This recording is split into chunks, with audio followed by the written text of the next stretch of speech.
Hello everyone, this is Shubham और आज हम पढ़ने वाले हैं क्लास 9 की हिस्ट्री का चैप्टर नंबर 2 जो कि है socialism in Europe and the Russian revolution. जैसे कि हमने पिछले चैप्टर में पढ़ा था कि फ्रेंच रेवोल्यूशन के बाद पूरे यूरोप और एशिया में इसके बारे में चर्चाएं होने लगी। लोग सोचने लगे कि हाँ, राजा महाराजाओं के सिस्टम को हटाकर हम एक नया सिस्टम ला सकते हैं जिसमें सभी लोगों को बराबरी का मौका मिले। लेकिन सबसे बड़ा सवाल ये था कि ऐसा बदलाव आएगा कैसे।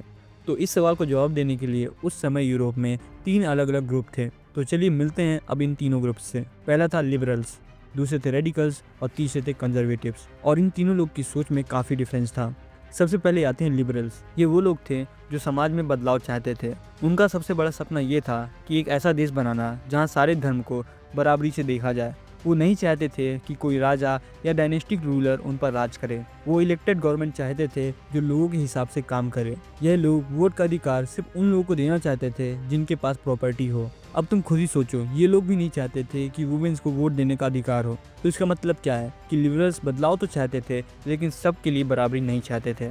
अब आते हैं रेडिकल्स। ये लिबरल से भी ज़्यादा आगे की सोच रखते थे। ये एक ऐसे सरकार चाहते थे जिसे देश की मेजॉरिटी पॉपुलेशन चुने। इनका मानना था कि किसी भी खास आदमी के पास स्पेशल राइट्स या प्रिविलेज नहीं होने चाहिए।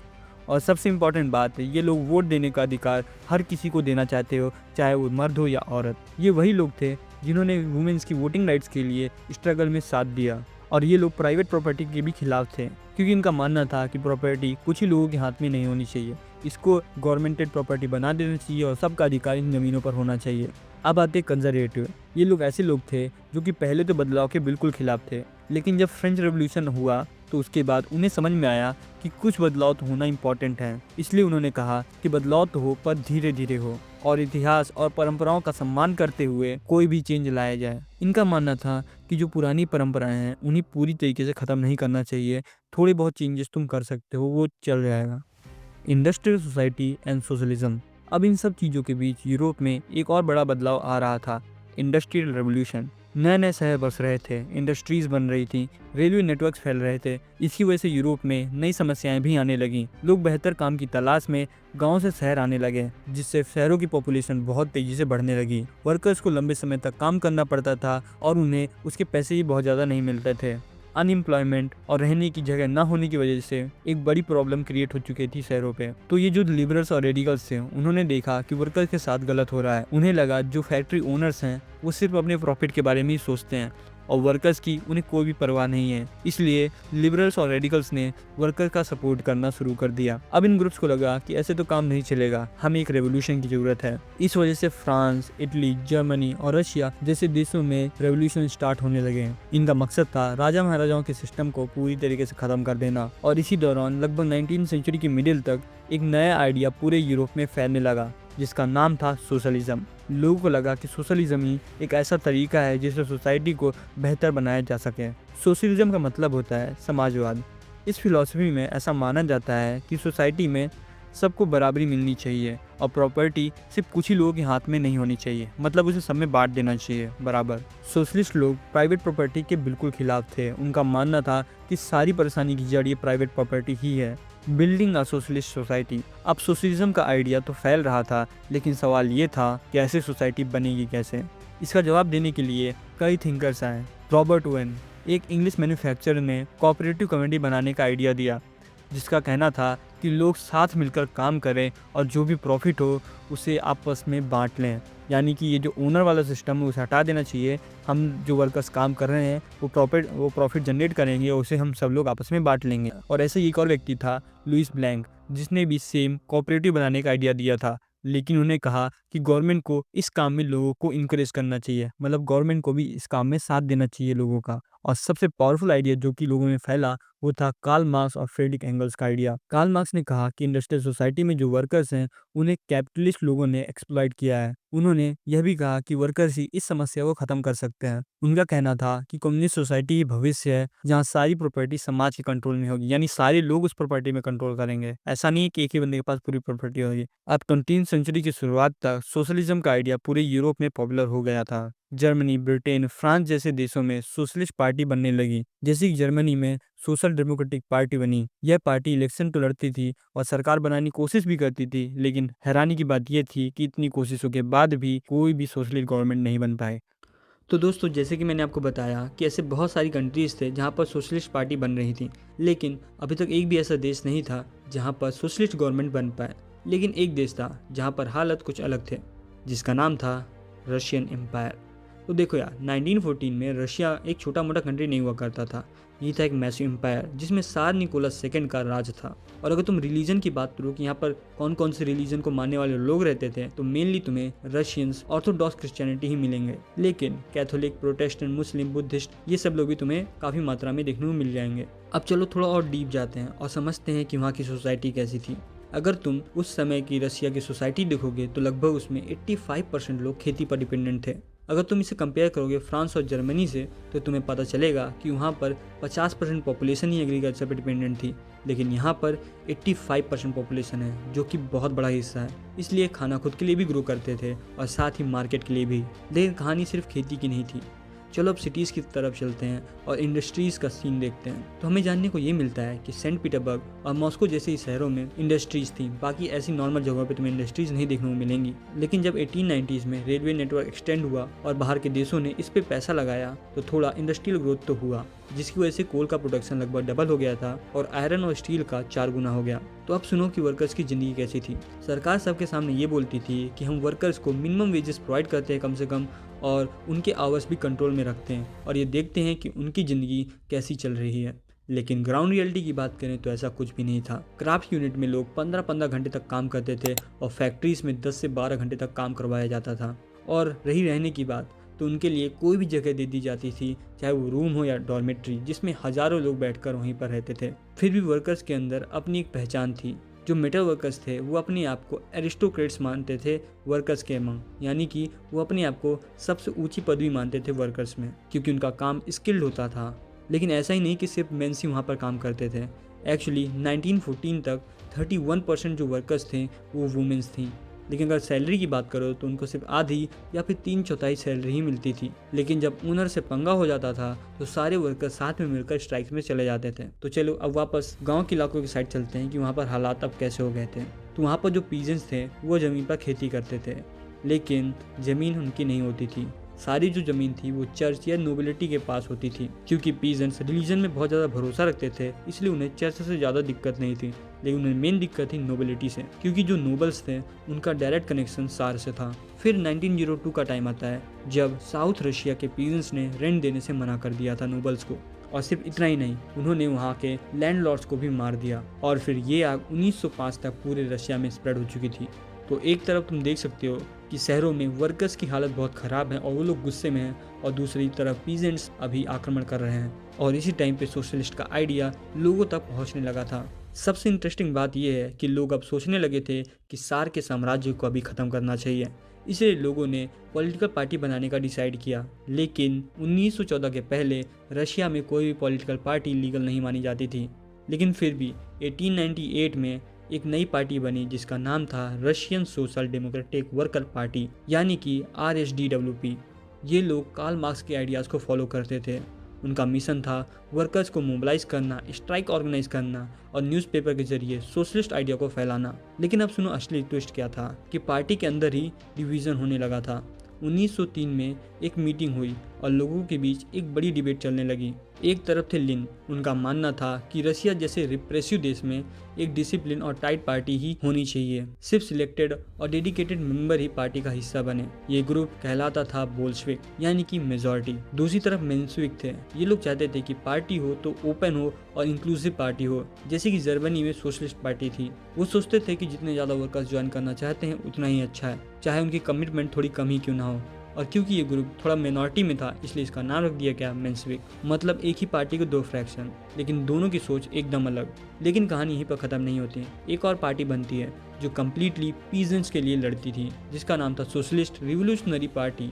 उनका मानना था कि पीजेंट्स ऑलरेडी नेचुरल सोशलिस्ट हैं, क्योंकि वो अपनी लैंड्स को बराबर डिवाइड करते थे और कंट्री साइड में ये चीज़ काफ़ी पॉपुलर भी थी। तो चलिए इसे और अच्छे से एक्सप्लेन करता हूँ। क्या होता था पहले कि गांव के इलाकों में जितनी भी ज़मीन थी उसे एक साथ लाया जाता था और फिर ये डिसाइड किया जाता था कि किसे कितनी ज़मीन देनी है।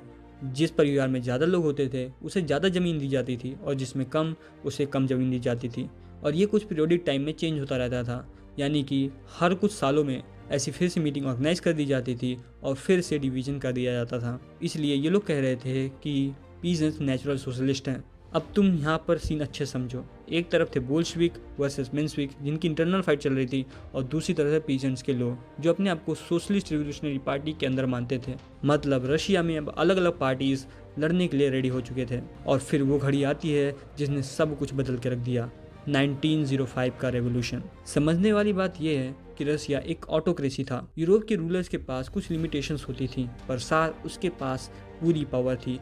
कोई भी पार्लियामेंट या भी कुछ भी उसके ऊपर नहीं था। और लिबरल्स चाहते थे कि इस तरह की ऑटोक्रेसी का अंत हो, लेकिन सार को इससे एक भी फर्क नहीं पड़ता था। फिर आती है डेट 1904 जिसमें इकोनॉमिक क्राइसिस आ जाती है, प्राइसेस ऊपर चले जाते हैं और रियल वेजेस 20% से नीचे गिर जाते हैं। यानी कि सामान इतना महंगा हो गया था कि उनको जितने पैसे मिलते थे वो लगभग 20% की दर से उनकी कीमत कम हो चुकी थी। तुम इसे ऐसे समझो कि जो सामान पहले 10 रुपये में मिलता था अब वो 12 रुपये में मिलने लगा है, लेकिन तुम्हारी अभी भी इनकम 10 रुपये ही है, तो तुम उस खाने को अफोर्ड नहीं कर पाओगे। तो ऐसे ही कुछ हुआ था कि प्राइजेस ऊपर चले गए थे और रियल वेजेस 20% से नीचे गिर गए थे। और फिर जो वर्कर्स थे उन्होंने एसोसिएशंस बनाना शुरू कर दिया, यानी कि लोग साथ में एकजुट होने लगे। और फिर जब पुतलियोव आयरन वर्क्स के 4 वर्कर्स को डिसमिस कर दिया गया तब एक रेवोल्यूशन ने जन्म लिया। और फिर वो इंसिडेंस हुआ जो कि हिस्ट्री में हमेशा के लिए लिखा गया, जिसका नाम है ब्लडी संडे। इमेजिन करो 1,10,000 वर्कर्स सेंट पीटरबर्ग में एक साथ मार्च कर रहे थे। डिमांड सिंपल सी थी, 8 घंटे का वर्किंग डे और थोड़ा वेजेस में बढ़ोतरी, बेटर वर्किंग कंडीशंस, और सिर्फ यही 3 चीज़ें। और इनको लीड कर रहे थे फादर गैपॉन। और फिर ये लोग डिसाइड करते हैं विंटर पैलेस की तरफ जाने का, लेकिन वहाँ पर पुलिस तैनात होती है और वो लोग डायरेक्ट इन पर गोली चलाने का ऑर्डर दे देते हैं, जिसकी वजह से 100 से ज़्यादा वर्कर्स मारे जाते हैं और 300 लोग घायल हो जाते हैं। और ये था मेन कारण जिसकी वजह से 1905 के रेवोल्यूशन की स्टार्टिंग होती है। और फिर पूरे रशिया में आग फैल जाती है, स्ट्राइक्स होती हैं, प्रोटेस्ट होते हैं, लोग यूनिवर्सिटी से जाकर स्ट्राइक्स करने लगते हैं, सिविल लिबर्टीज़ की डिमांड होती है। मिडिल क्लास प्रोफेशनल्स जैसे कि लॉयर्स, डॉक्टर, इंजीनियर, वो भी यूनियन बनाने लगते हैं। और फिर एट द एंड में जाके सार से कॉन्स्टिट्यूएंट असेंबली की डिमांड की जाती है। मतलब पूरा समाज एक साथ खड़ा था और सामने था सार। और सार ने क्या किया, उसने थोड़ा प्रेशर को कम करने के लिए एक इलेक्टेड पार्लियामेंट जिसे डूमा नाम दिया गया उसकी परमिशन दे दी। फिर ट्रेड यूनियन और फैक्ट्री कम्युनिटीज़ को भी ब्रीफली अलाउ कर दिया। लेकिन सार तो सार था ना, थोड़ा टाइम मिला और फिर दोबारा रिस्ट्रिक्शंस आ गई। पहला डूमा लगभग 75 दिन में ही डिसमिस कर दिया गया, दूसरा 3 महीने के बाद बंद हो गया, और जब तीसरी डूमा मनाई गई तो उसमें सिर्फ और सिर्फ कंजर्वेटिव पॉलिटिशियंस ही भर दिया गया, यानी कि सिर्फ वो लोग भरे गए जो कि बदलाव नहीं चाहते थे। और इस दिमाग की वजह से उसे लगा कि वो बच चुका है, और ये काफ़ी हद तक बात सही भी थी। लेकिन फिर वर्ल्ड वॉर फर्स्ट आती है। 1914 में जंग शुरू हो जाती है। एक तरफ जर्मनी, ऑस्ट्रिया, टर्की और दूसरी तरफ थे फ्रांस, ब्रिटेन और रशिया। शुरुआत में रशिया के लोग एक्साइटेड थे, नेशनलिज्म की फीलिंग बहुत ज़्यादा थी और लोग सार निकोलस सेकंड के पीछे रैलीज कर रहे थे। लोग उसको बहुत ज़्यादा सपोर्ट कर रहे थे, लेकिन रियलिटी बाद में जाकर लोगों के सामने आ जाती है।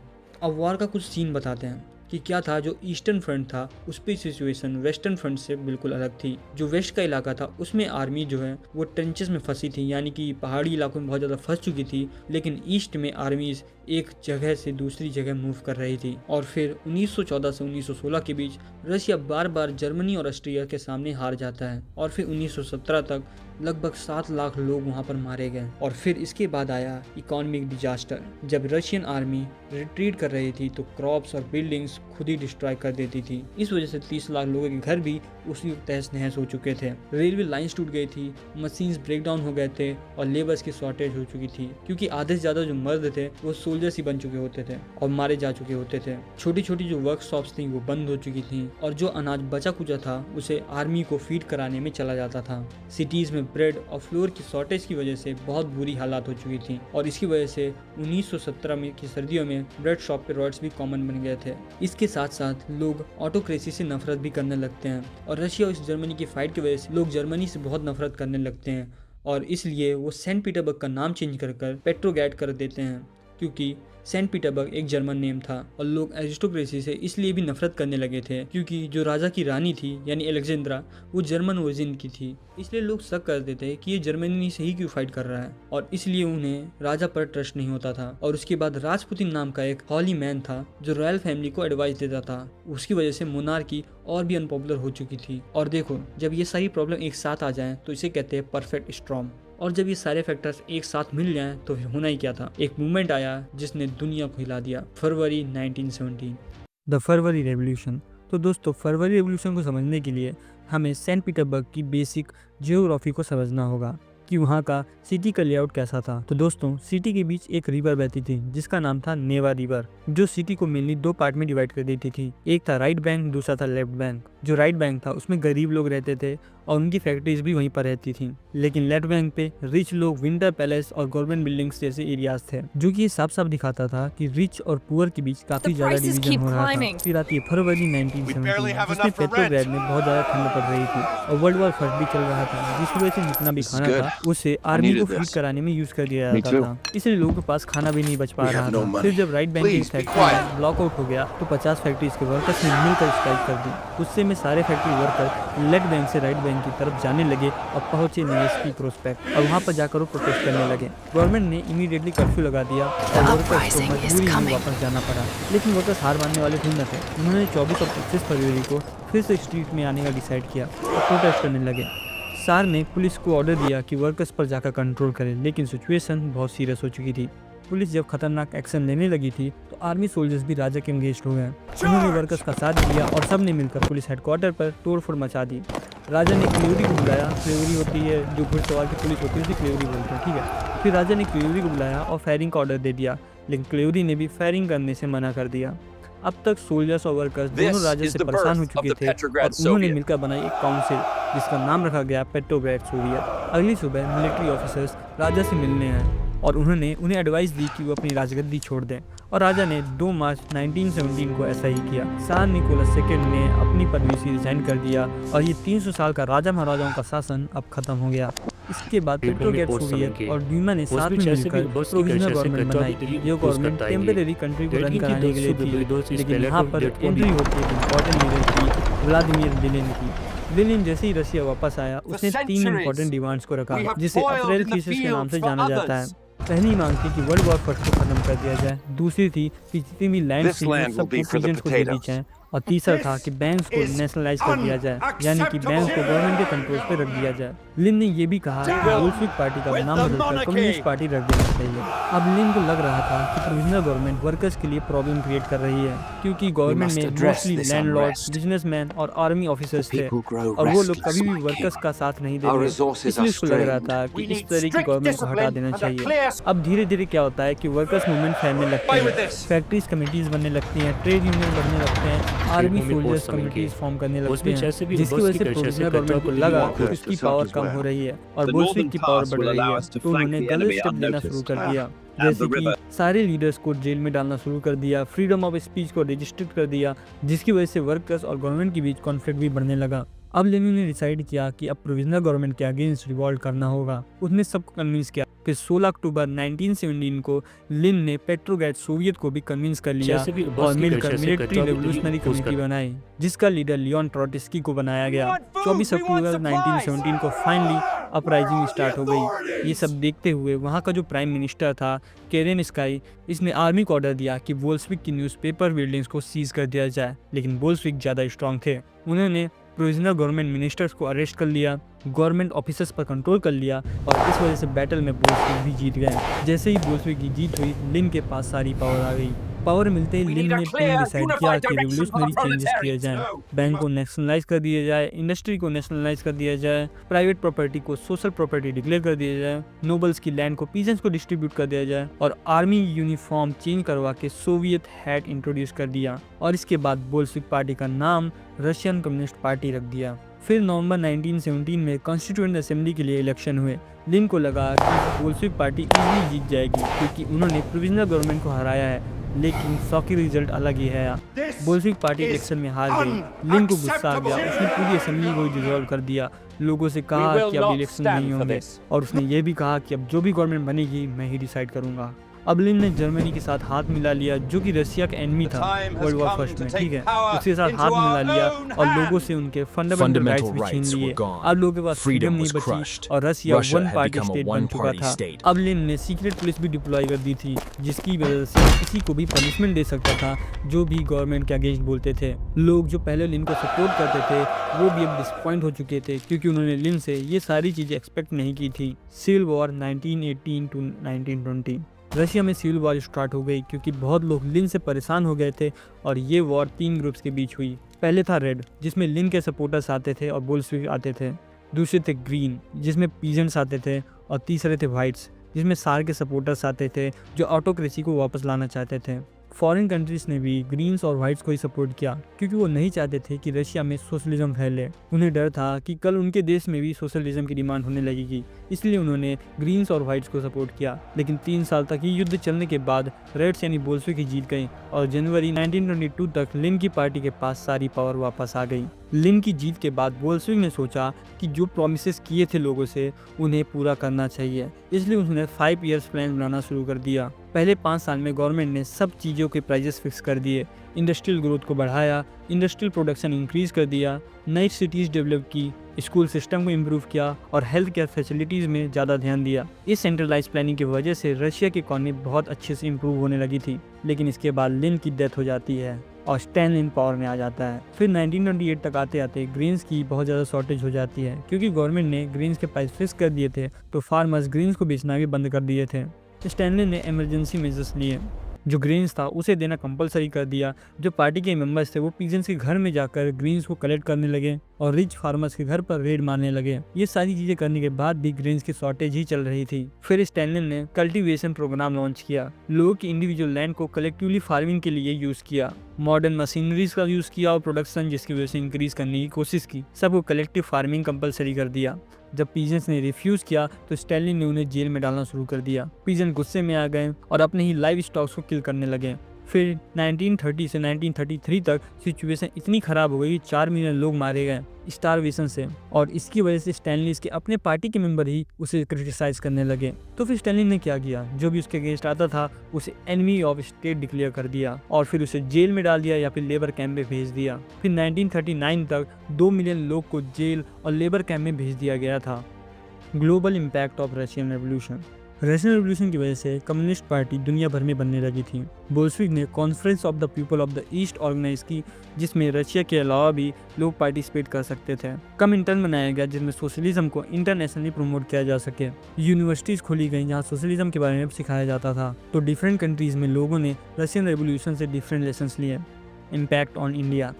इंडिया में भी कई लोग रशियन रेवोल्यूशन से इंस्पायर हुए, जैसे कि जवाहरलाल नेहरू और रविंद्रनाथ टैगोर। लेकिन इंडिया कम्प्लीटली सोशलिस्ट कंट्री नहीं बन पाई। फिर भी लेनिन के आइडियाज़ को वर्ल्ड वाइड पॉपुलैरिटी और रिस्पेक्ट मिल चुकी थी। तो दोस्तों, तुम ये देख सकते हो कि रशियन रेवोल्यूशन का ये इवेंट पूरी वर्ल्ड को चेंज कर दिया था और इसी के साथ ये चैप्टर भी तुम्हारा कंप्लीट होता है। आई होप कि वीडियो अच्छी लगी होगी। प्लीज़ इस वीडियो को लाइक कर देना, चैनल को सब्सक्राइब कर देना, क्योंकि ऐसी वीडियो बनाने में बहुत ज़्यादा ही मेहनत लगती है। आई होप कि तुम मेरी इस मेहनत को सपोर्ट करोगे और एक प्यारा सा कमेंट भी ड्रॉप कर दोगे। तो मिलता हूँ अगली वीडियो में, तब तक के लिए तुम इस वीडियो को एंजॉय करो।